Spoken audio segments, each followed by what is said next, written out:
Hello everyone. In this video we're going to discuss how to use the combined gas law to solve problems. On page 3 of the reference tables is an equation that combines the information we learned in parts 1 and 3 of the gas lab. This is what it looks like. P1 times V1 over T1 is equal to P2 times V2 over T2. And we use this equation to make predictions about how a sample of gas would respond to our actions. And then those predictions could be tested. There are three major steps in using this equation. The first one is to organize the information from the problem. I recommend using an IFE 1, 2, 3 table to do so. The second step is to plan out what goes where by rearranging the equation provided by the reference tables. And then the third step is to calculate the answer using our railroad tracks. So let's go ahead and jump right in with our first example problem.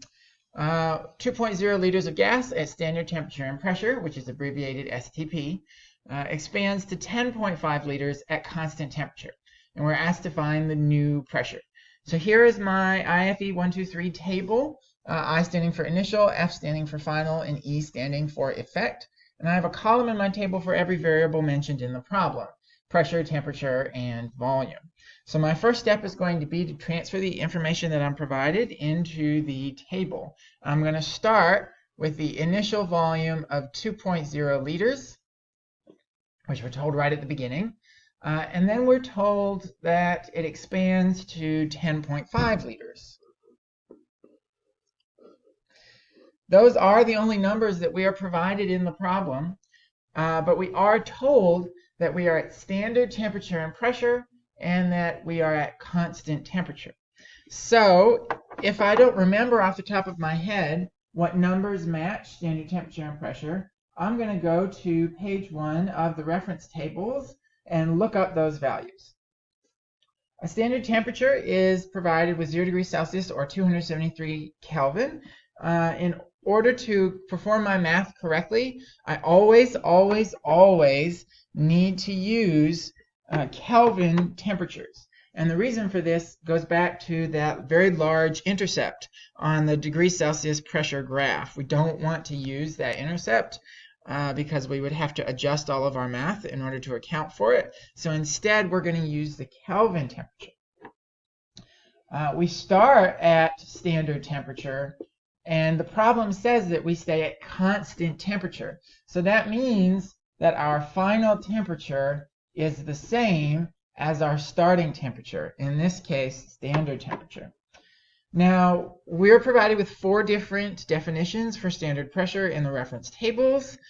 You can use whichever unit you prefer, and if your answer, if your problem specifies the unit of your answer, if, for example, you're working a multiple choice question, you need to pick the definition that matches the answer choices that you're provided with.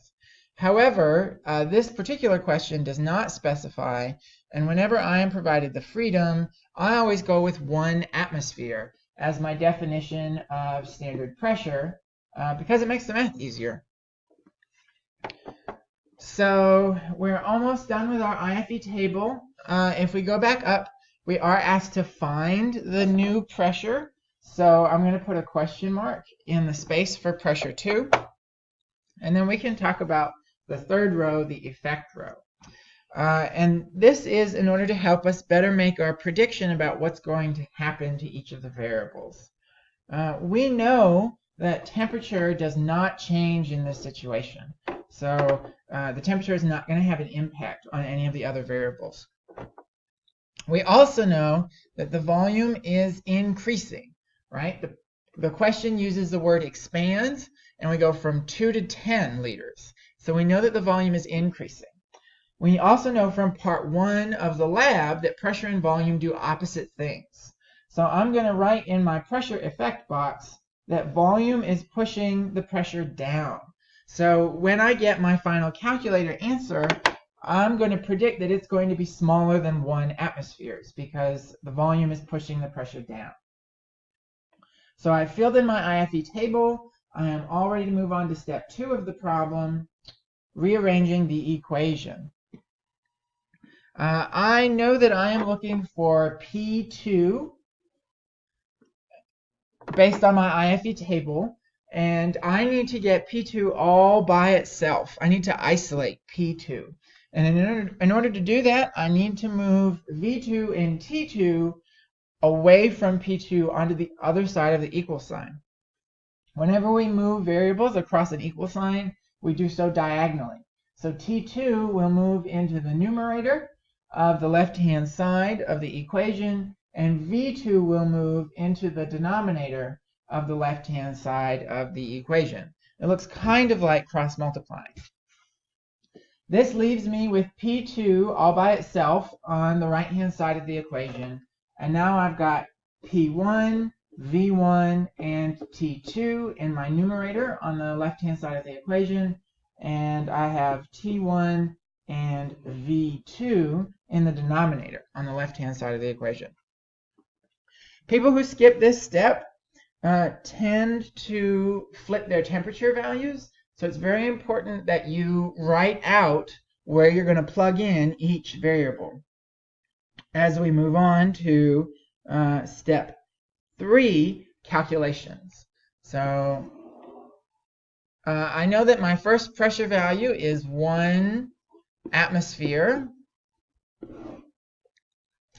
And I'm going to go back up to my IFE table and grab my first volume, which was 2.0 liters.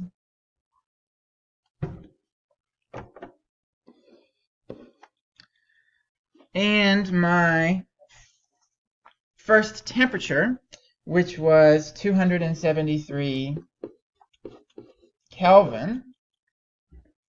Then I can plug in my second temperature, also 273 Kelvin, and my second volume, 10.5 liters. You always want to go back and very carefully double check that all of the units cancel out except for one, and that one unit that remains is going to be the unit of your answer, in this case atmospheres, which is good because we're looking for a pressure value. When I plug this into my calculator, I get 0.19046 atmospheres as my calculator answer.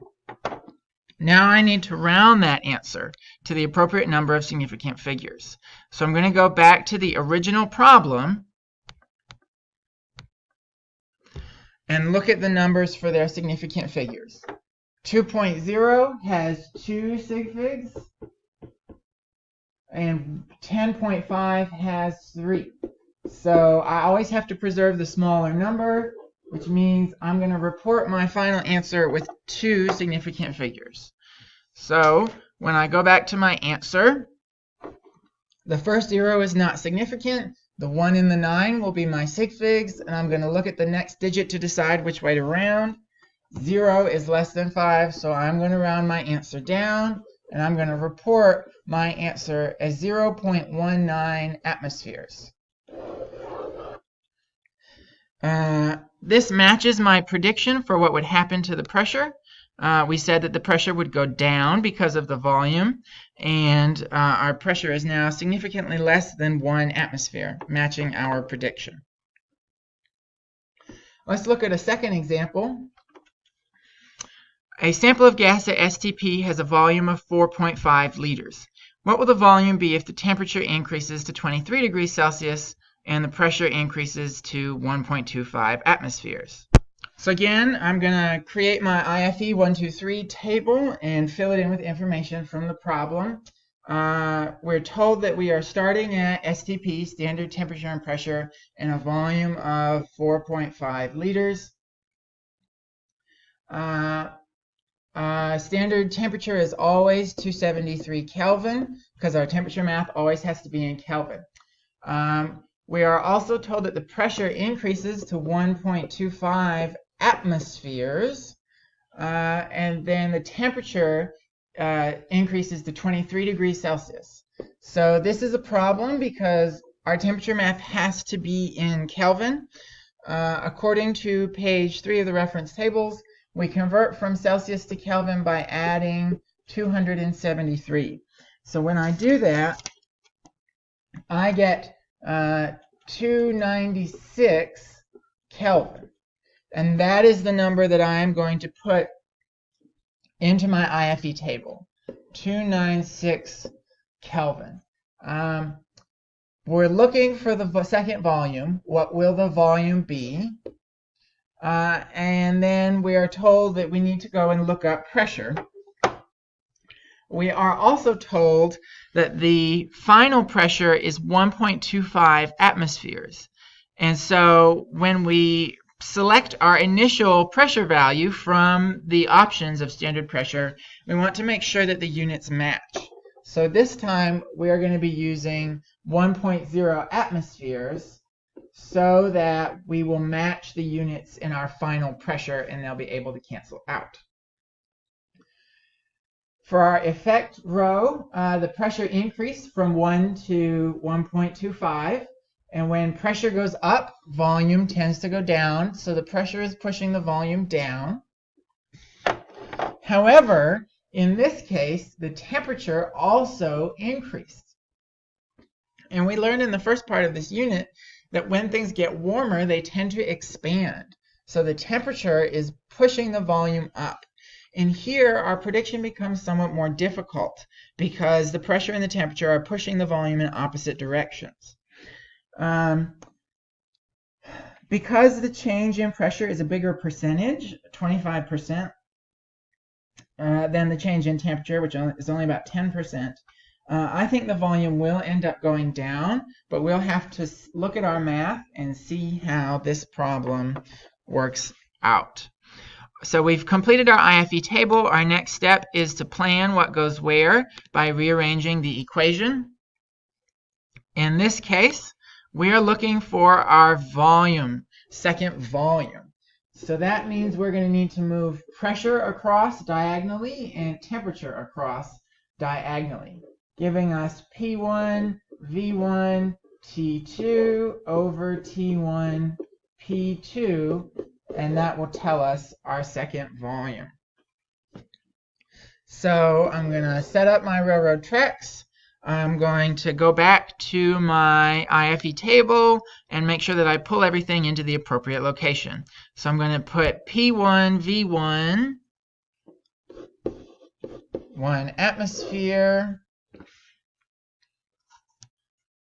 4.5 liters.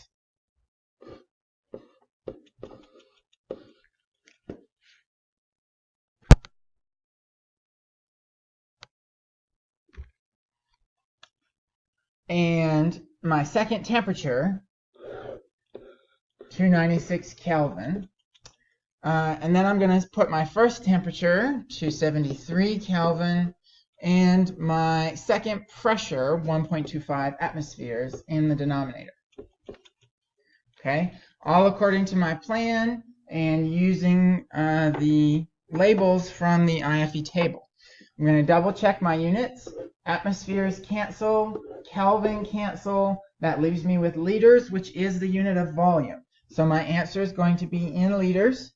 When I plug into my calculator, it says that my answer is 3.903297 liters.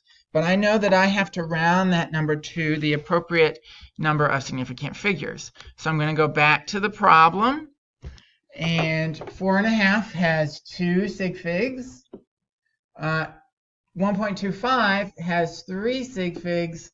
And 23 has 2 sig figs. It is very important that when you are checking your number of significant figures, that you go all the way back to the original problem and not to your IFE table. Because once you convert 23 degrees Celsius into Kelvin, 296, it now has 3 significant figures, but it started out with 2. And so that's what we're going to base our rounding off of. We're going to be using 2 significant figures since we always preserve the smallest number of sig figs. So I'm going to be able to keep my 3 and my 9, and I'm going to look at my 0 to decide which way to round. In this case, down, because 0 is less than 5. And I'm going to report 3.9 liters as my final answer. As I mentioned earlier, the change in pressure was bigger percentage-wise than the change in temperature, so the volume did go down a little bit. but not as much as it would have without that change in temperature happening at the same time.